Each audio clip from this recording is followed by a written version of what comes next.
Welcome back. We've been having a conversation about mission, vision, and values. We have our mission fairly down. We have our vision fairly down. So really quickly, with mission and vision, we want you all to know as listeners that those things are tangible.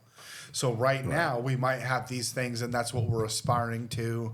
That's what we're talking about. But in 3 months, 2 months, 30 days, a year, 2 years, our vision and our mission could change. And so how you evaluate that is like, what's your behaviors? What are we talking about? What are we doing with the people that we're interviewing versus, so we have, it's this constant negotiation. Right. And so another point I wanted to reiterate from our conversation is that family drives policy, not the other way around. Okay. Let's really get down on that one. And then I wanted to say that with the values, that this can take 2 or 3 or 4 episodes because we're really having an honest dialogue, and this is what you should be talking about at the dinner table and getting into these issues. So rather than asking your children about how their day went, say, how do you feel about LGBTQ? How do you feel about finances? How do you feel about food? Right. How do you feel about, transit systems and the economy? How do you feel about the environment? And really drum up a lot of argument. But to get back to the down and dirty, the only rule is that we don't hurt people's feelings. We don't go after their weak points. We talk about principles. We talk about the policy. We talk about things that are objective rather than saying, I'm going to hurt your feelings so that you follow my policy. Exactly. So you're talking about what people feel their most personal, intimate space with. Sure. In terms of where their values are. So if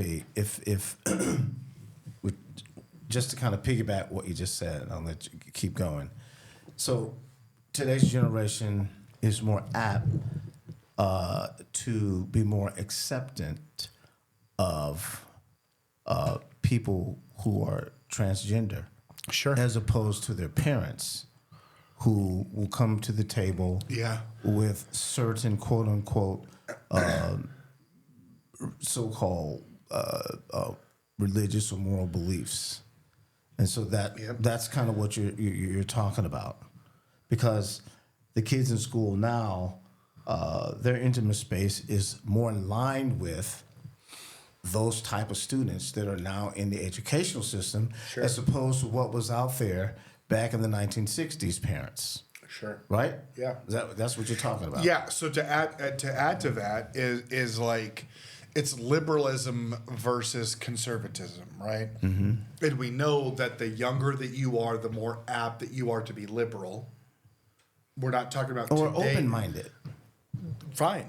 Right. I mean, sure. I'm just from a debate standpoint that, again, institutions have put a brand on people who are open-minded. If our children saying that we don't care, we accept all, is that really liberal? Or has society said, oh, if you don't conform to the way that I was brought up, you're liberal. That's conservatism versus wrong what you said is like conservatism, which is tradition. Exactly. Which society has put that label on that. Sure. But so what you're saying is like, if we didn't have liberals, and we're not talking about the Democrats and Republicans. Right. If we didn't have liberals and conservatives, we have to have people to challenge the conservative beliefs, but we need conservative beliefs to toe the line. So once we believe something, we need somebody to toe the line. But while they're towing the line, we need somebody challenging. That's what society is saying, because that's what we need. Right. So yet and still, it's safe to assume that we have children in our families that see life totally different from us.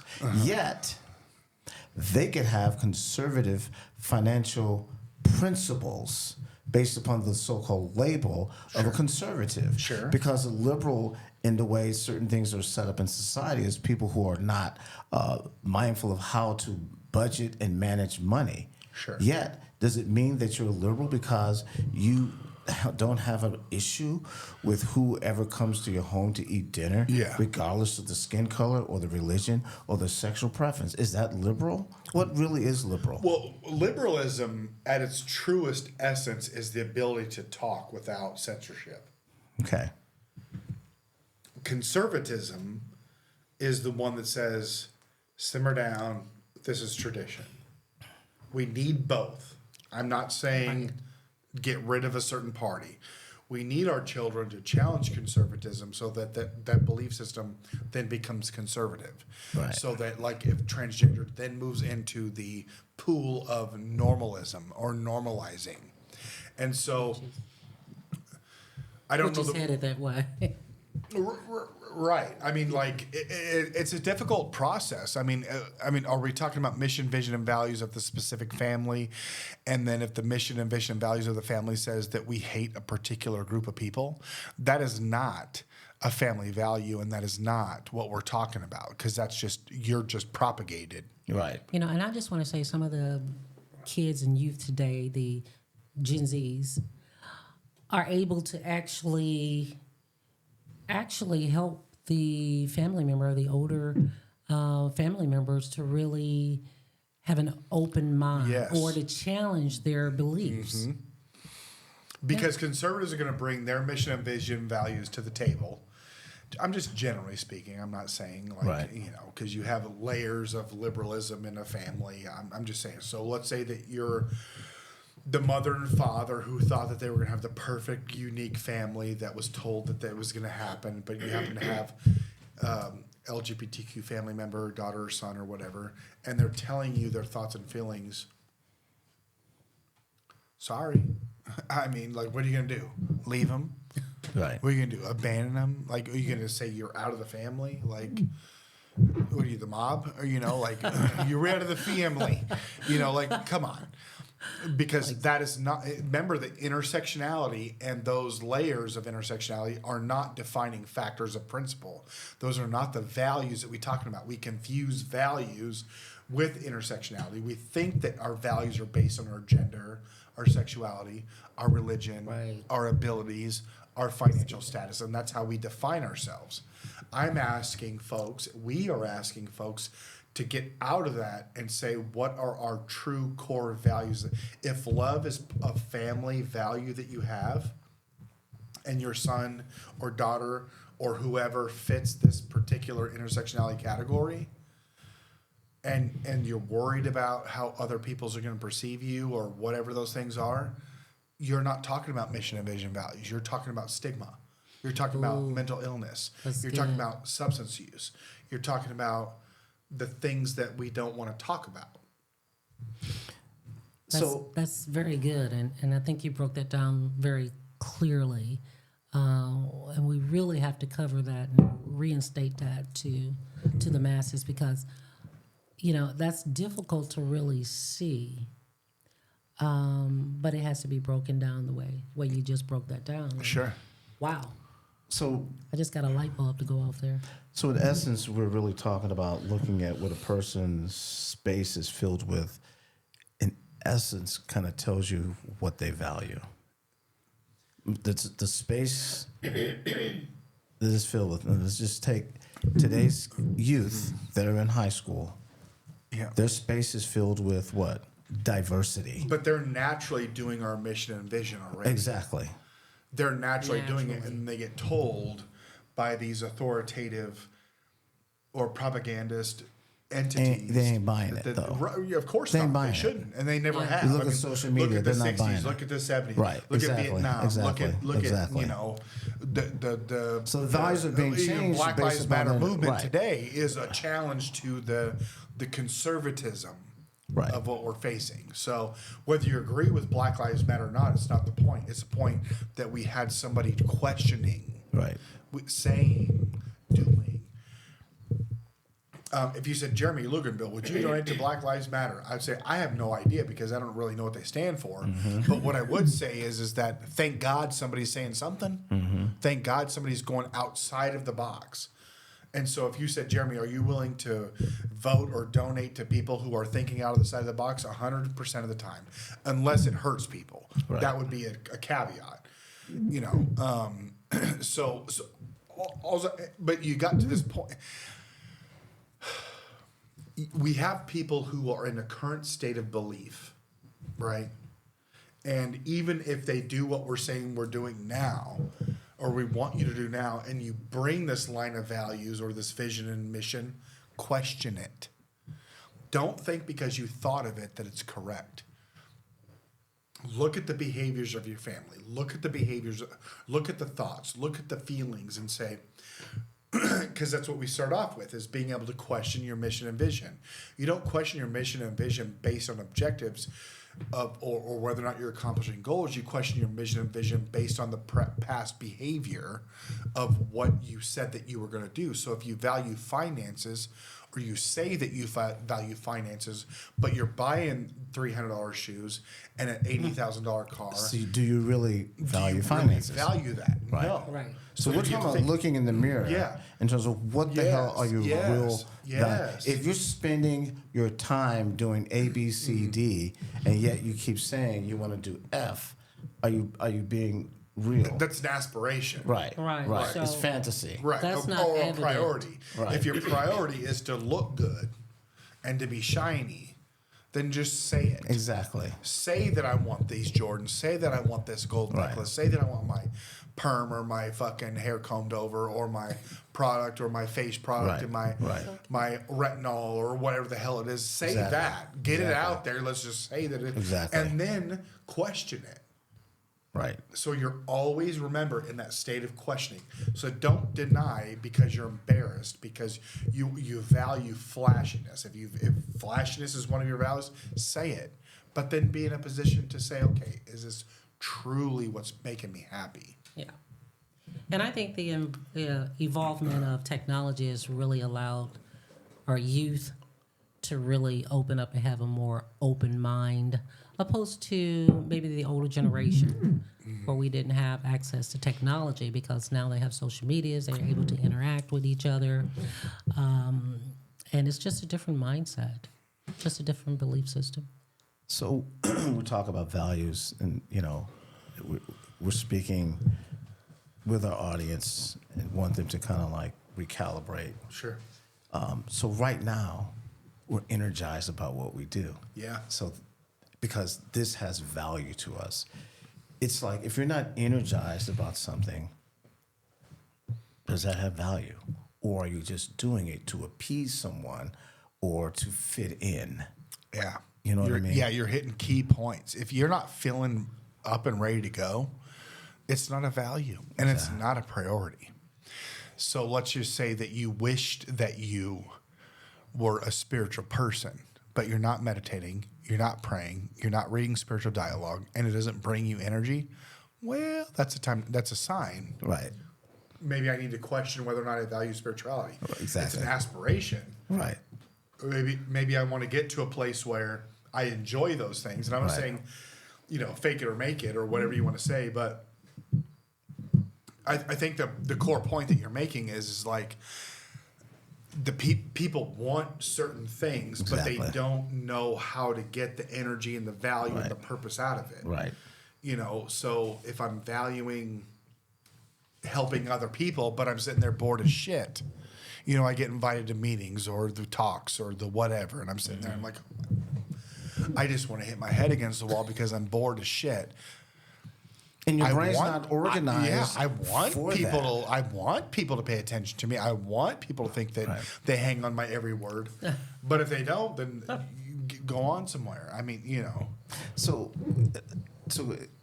help me with this, Jeremy. So when it comes to another part of values, is like, what do we organize ourselves to do? You know what I mean? Mm-hmm. There are a lot of things that we organize ourselves to do. Just have an order. Right. So, like for me, I'm using this as one of the examples, organize myself to actually go in and do DBT skills coaching with clients, because that's something that I'm passionate about. So I want to do this. So I'm organized to do that because I value that. okay. You know what I'm saying? Yeah. So I would ask you, How many times? So you're doing it 3 days a week for 5 Right. hours a day, right? Right.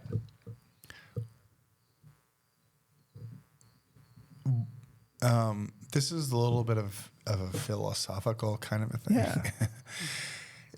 Do you lose track of time? Yes. I actually have to watch my time Yeah. because Yeah.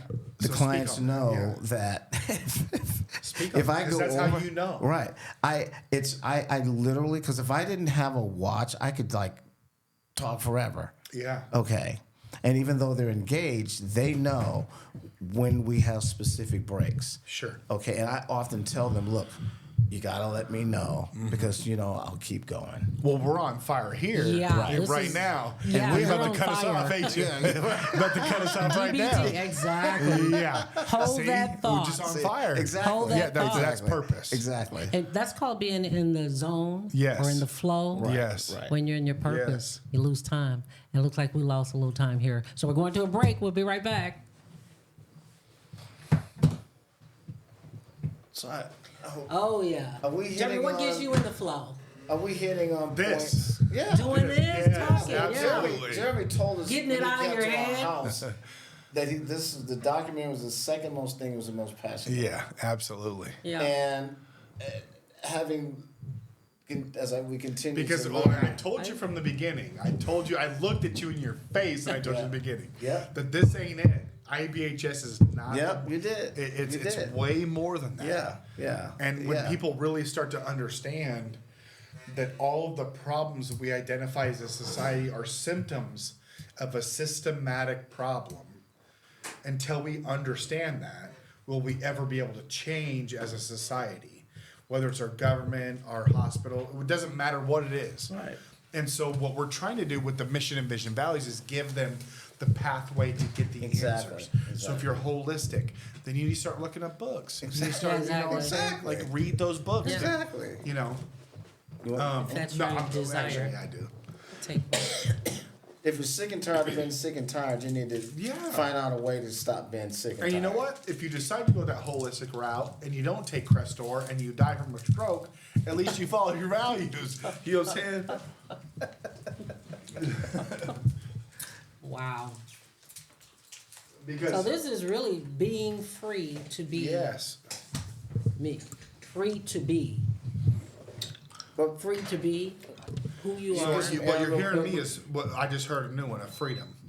But Yep. if we name behaviors of what people who have freedom, what behaviors? So I got shut the fuck up. I got freedom. What behaviors does somebody who's free do?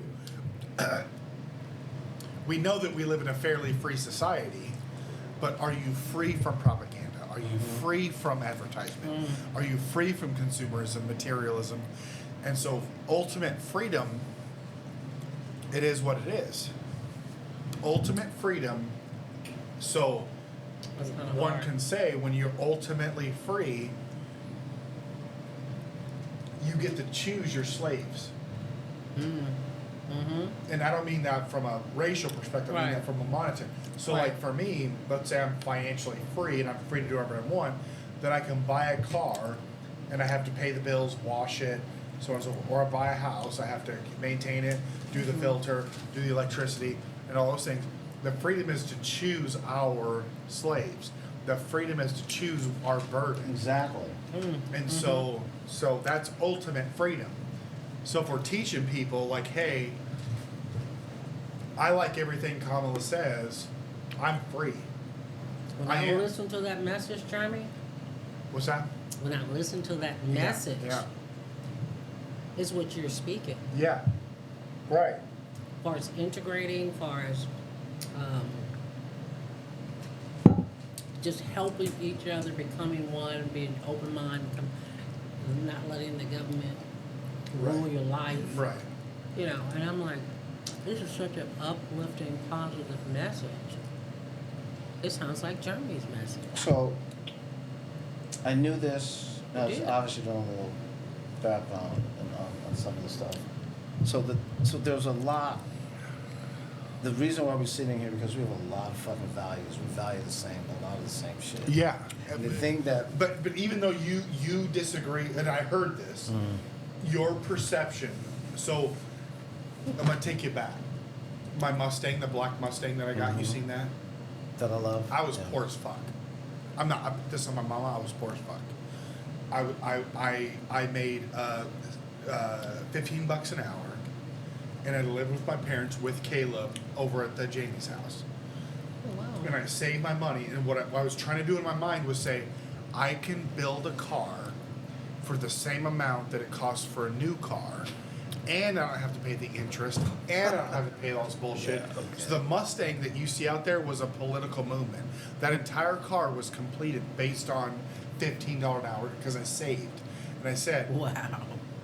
because my grandma, when I was 19, she co-signed on a loan for my mom, co-signed a loan for me to get a Jeep Grand Cherokee. It was $14,000, and in 5 years when I paid it off, I paid $24,000 total. Yeah. And then it was worth $3,000 at the end of 5 years because it was beat to shit. So it was all a political And movement. it was a Jeep. Right. Which kept Right, fucking up. right, that guy. right. Exactly. Electrical problems. So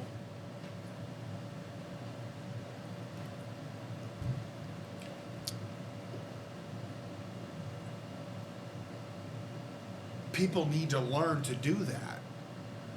And I don't know how to break it down, but like I didn't know how to put an alternator on the fucking car. I didn't know how. My dad were putting the motor in on and on and on, but like the way that the angle of the rear end and all Right, this right, shit. right. Like we had to learn some shit. Well, so Don't did send I. your car to some fucking brakes, and all of a sudden I need my brakes fixed because they're squeaking, but then my windshield wipers don't work and my fucking carburetor's off. I've been there. You know, they just I've gone charge to the and charge junk. and charge and charge. I had an Opal, and my stepdad, he said, put oil in the transmission. I didn't. It locked up. He goes, okay, let me take it to the junk salvage yard, and you're going to pull that transmission from that Opal. Yeah. I'll never forget because it was colder than shit. Yeah. I wanted his help, and he put the flashlight there, and he talked me through Yeah. taking that motherfucker out. Talked me through. Did not help me as to how to put it back. To teach me a lesson about taking care of a vehicle. But what he really taught you is that you can do anything. Oh, absolutely. At the end Yeah, of the day, exactly. you were burning that son of a bitch Yeah. mad as fuck. Believe me, I was working on some cars and some dust would fall in my eyes. I quit, bitch. I quit. Me and my dad got into fights. But the ability to survive without government, without business, Right. without Right. corporation, Exactly. without. So Jeremy, all of this, like, the thing that has connected us is that Present. we're innovative people, we're creative, we're entrepreneurial, we're risk takers. Yeah. We do shit that other people. Would you be here today doing what you do without without his? You can do a transmission by yourself. No, I mean, it because was- I promise you, this is easier than pulling a tranny out. Absolutely. Yeah, This is- yeah. At your point, this is Yes, exactly. We're just talking. I was like, I know. lose my shit. Right. At this point, that's why there's certain things like you never like. I used to have to wash. So my mom is entertain a lot of people from the university, Yeah. and on Saturday, sending them to Sabbath dinner, all these freaking dignitaries, all these people over, bring out the finest china, everything.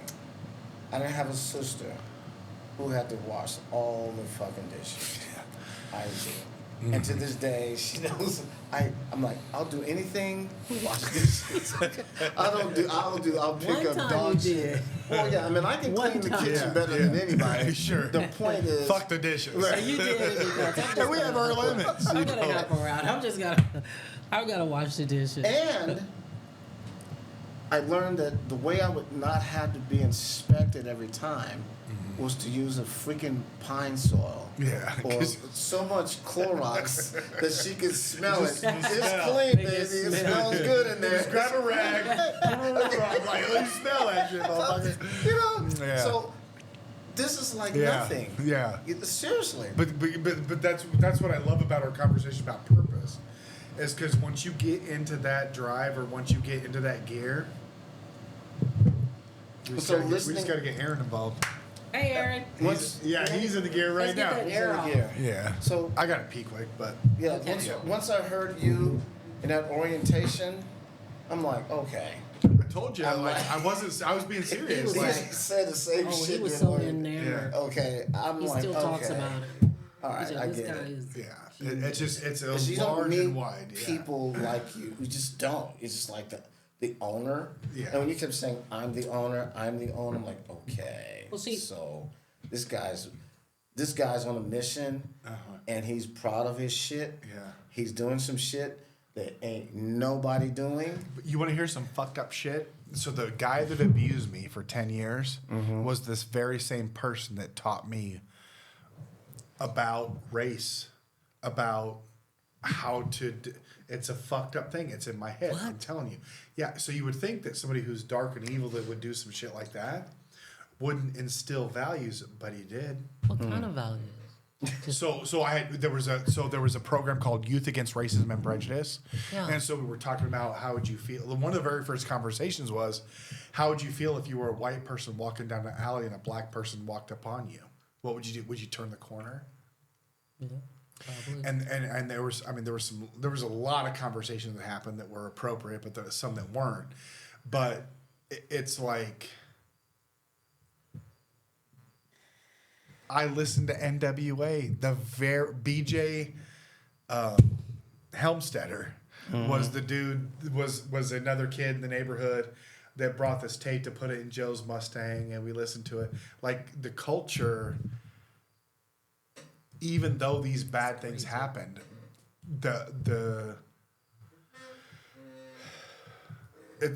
I don't know how to say it. It's just where my roots are. It's just I don't know how to say it. Like, of course, like I'm not trying to say that I don't have privilege or that these things I'm not disproportionately advantaged. What I'm saying is that the reason why I'm where I'm at today. When I was in junior high, name one white boy that was pulling up MLK speeches. I was. Who was pulling up Malcolm's speeches? I was.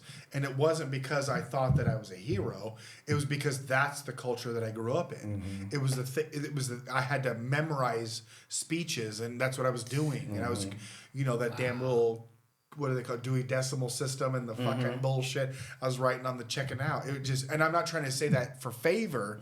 What I'm just saying is it was just like how I grew up. So you're saying, why is Jeremy the way that he is today? It was because, sure, I had this nightmare, but I also had people in the neighborhood and my grandparents and my family really helping me out, teaching me how to fish, set truck lines, teaching me, different music and all those kinds of things. I was listening to Gladys Knight.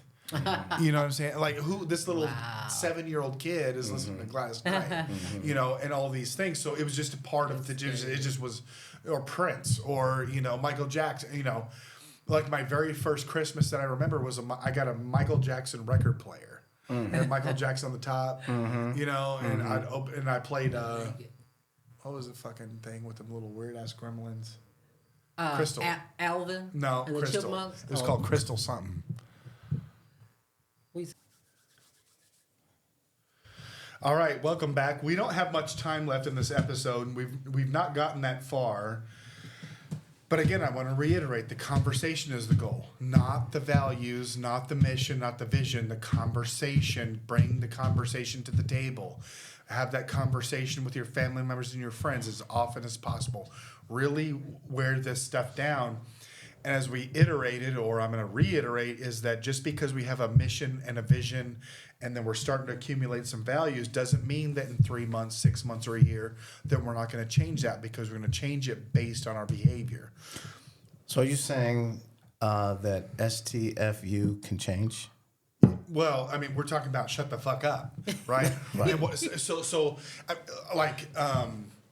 we could take a little look at our kids and their activities in social media, and we're talking about pictures that are being sent that aren't appropriate. We're talking about, my son will tell me things, and I'm like, just shut the fuck up, dude. Like, keep a secret. Like, you ain't got to tell me you snuck out. Like, sneak out and then get caught. Like, shut up. Shut the fuck up. Like, shut up.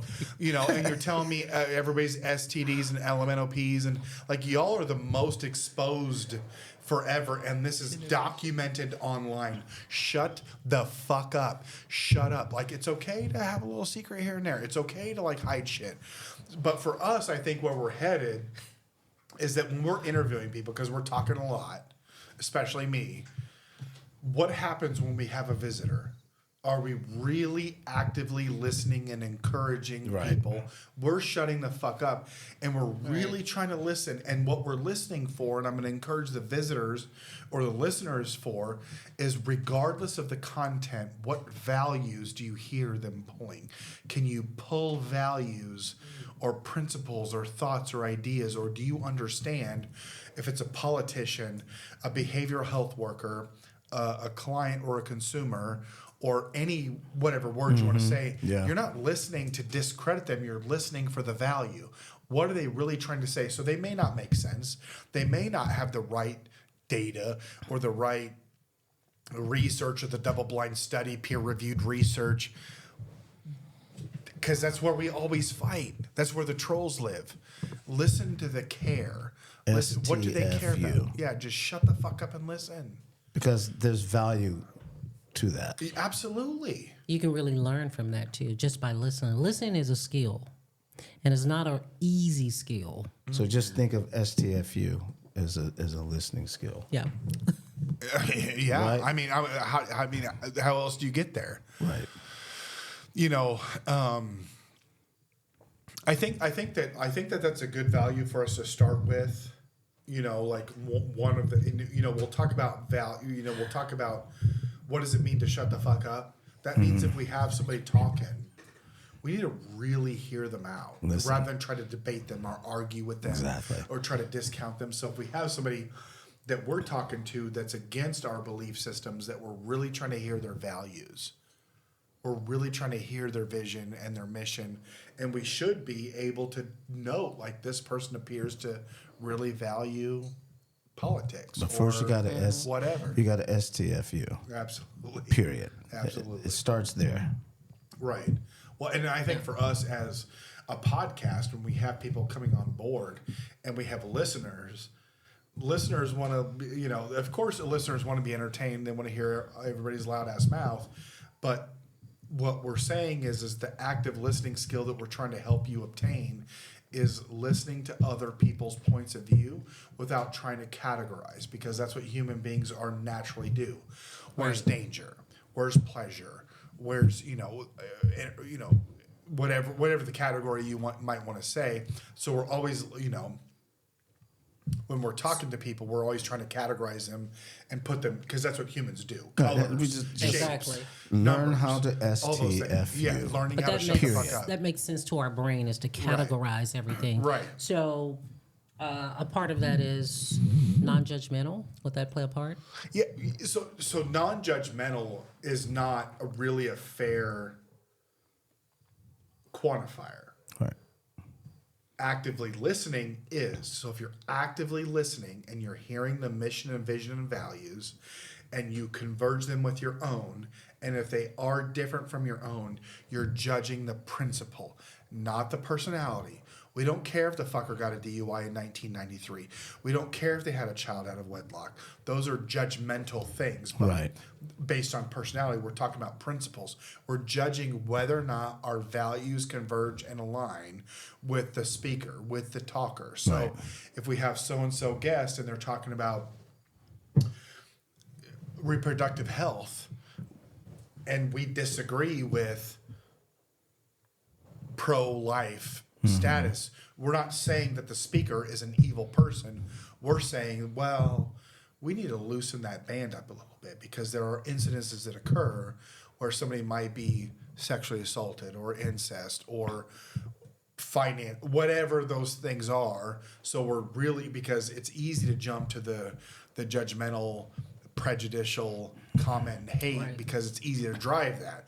But what we're asking the listeners to do when we have guests is say, just listen. Shut the fuck up. Listen. hear the mission, vision, and values of that individual, because at least you that they have something, and then you can say, well, nothing they said is valuable to me at all.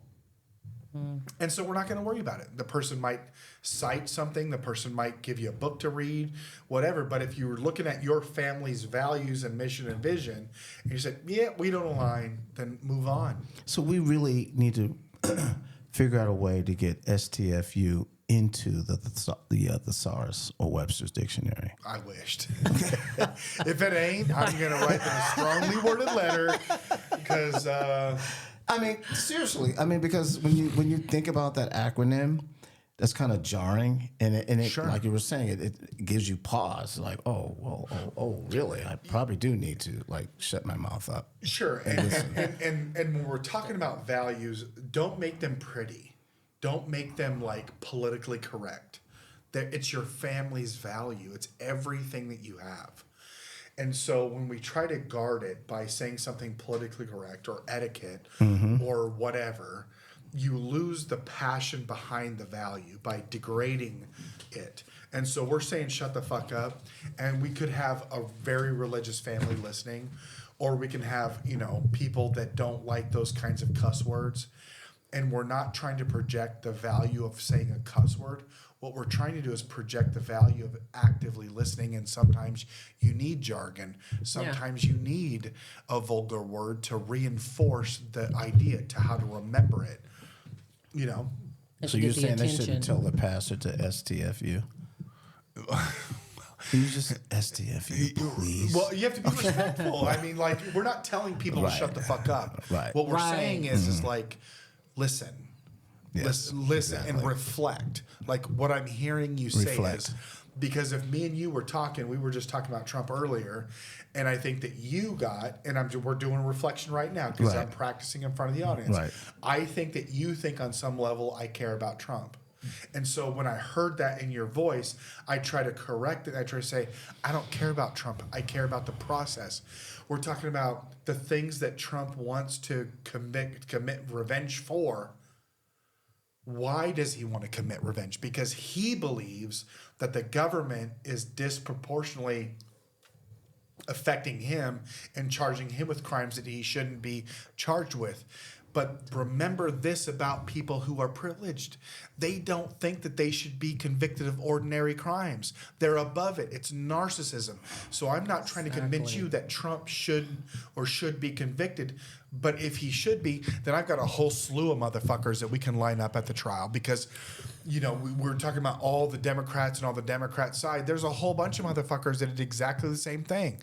So I'm not talking about Trump versus Biden we're talking about our justice system, the only thing that we could potentially have left to protect us, because we know Congress isn't, we know the presidents aren't, so we have this justice system. And you're telling me as a black man and a black woman that you have trust for our justice system? I trust my values. But do you trust My values. do you trust that the justice system is going to give you a fair trial? It depends on. It But you get what I'm depends. saying. It It depends. depends. So Yeah. Trump It is depends. biting off that hook. Why do you think he he had Tupac and he had a gold chain on him with the little what do they call it, Photoshop picture? He's like this, acting like a black gangster. Oh, he did? Yes, of course he didn't see did. that. Yes, of course he did. And he tried to get down like he's one of yeah. So that is fucking cultural appropriation. And so what I'm saying is that there has to be uniformity, unanimity. Like so Trump wants to commit revenge. You must be admitting that he believes he was wronged. Exactly. Because if you slap me in my mouth, I must believe that you slapped me in my mouth in order to want to get revenge. So he thinks that he was wrong. I'm not protecting Trump. I'm not protecting Biden. I'm trying to build the justice system off the backbone of the people that injustices were committed against. That concludes Hidden Battles Destigmatizing Mental Illness podcast. Join in every week. Be sure to subscribe, like, and share. Join in next week when the advocates talk about intersectionality and what every family needs, their own family mission, vision, and values.